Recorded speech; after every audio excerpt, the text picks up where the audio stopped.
I am the lucky last, and it's been such a privilege listening to all of you. So, thank you for all of your conversations. Um, what's really struck for me is we've all talked about being humans in some way. We've talked about curiosity and courage and magic, and we've talked about metacognition. We've talked about experience design. Samantha was talking about human intelligence.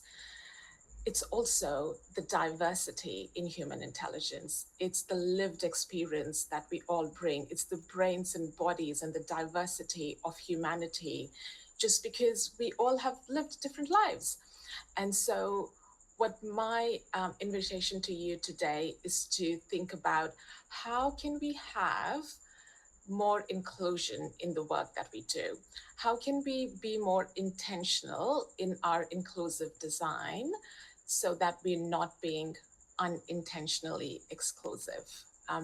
And so, what I would love to talk to you today is about thinking, inviting you into my dream of being more inclusive in the work that we do. I want us to start to think about, the Indigenous First Nations leader who's maybe sitting at the back of your leadership training and thinking about, well, for me, collaboration works and not being visible, or the competition, or the woman who maybe English is not their first language, as therefore doesn't want to talk about it, because unfortunately what happens is we leave a lot of brilliance on the table if we are not intentionally being inclusive in our work. And I know from all of my years working in L&D that we are people. We want to be inclusive. I'm preaching to the choir here. And so instead of focusing on why we need to be inclusive, because we all know that we should be, what I want to talk to you about today is how we can do that. And so on the bottom of the foundation of the Greek building that you see is 5 elements of social justice that I always have in mind when I'm designing for learning. The first one is access. So when I talk about access, it's who has access to our learning programs. Often one thing that I'll keep seeing again and again is to access our leadership program, you need to have 5 years of leadership experience and an MBA and an et cetera, et cetera. And so that puts boundaries around who has access to leadership training.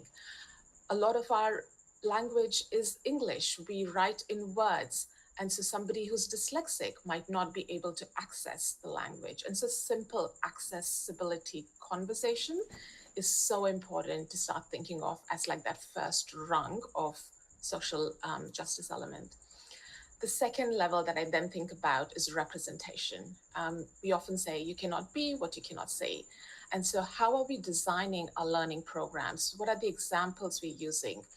Are we stereotyping certain ways of being and thinking? Do we have images of, white male CEOs and all of the support staff is women? Unfortunately, still happens in 2025. And so how can we start to build case studies and scenarios, which is a more representative of the real world that we live in? So that's representation for me. Expression is something that's really, really close to my heart, because as facilitators every day, this is where we can have a huge impact. Who has the mic and who has power to speak in our workshops?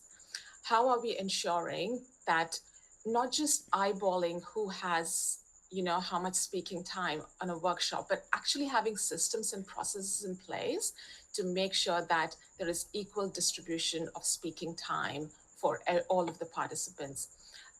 Do we have time for introverts?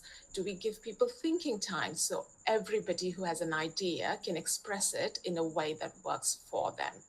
So that's about expression. But expression's not enough. I would love to take that to the next level and say, I've heard you. If there's a participant in a workshop and they've expressed a view, we hear them. How do we go back to them and tell them, we heard your feedback? How many times have we been in a brainstorming workshop where people have spent their time giving you ideas and we say, we'll come back to you with this, and then we don't. And often it's not our fault. Often is, some other team who hasn't gotten back to us, or the manager does something. it's so important to honor the time that people have given in our workshops to go back to them and said, we heard you, these are the changes we're making. Thank you for your feedback. This is especially important if any of us are doing community work, because lived experience and going back to people and saying, we value your experience and the thoughts that you have. So that's all about responsive action. And then finally, my favorite, power.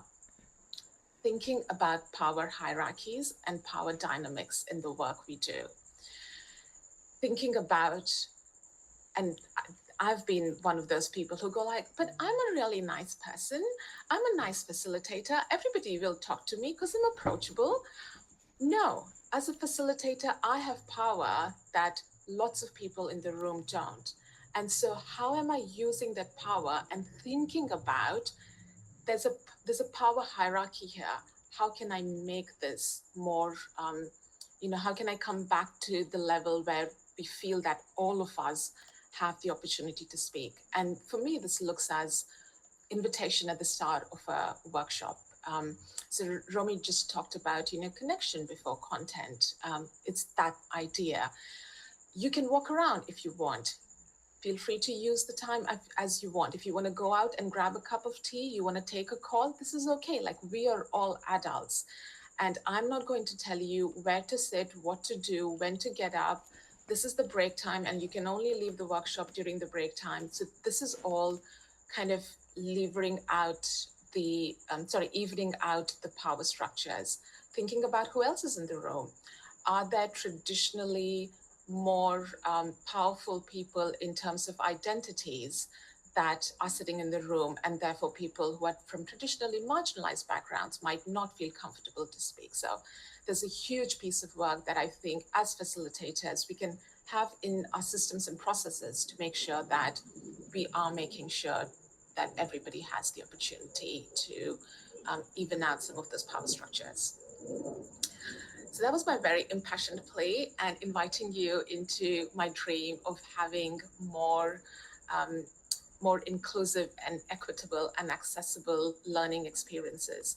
And so the question that I want to leave you with today is to think about what are the hidden backpacks all of us wear when we come into our lives.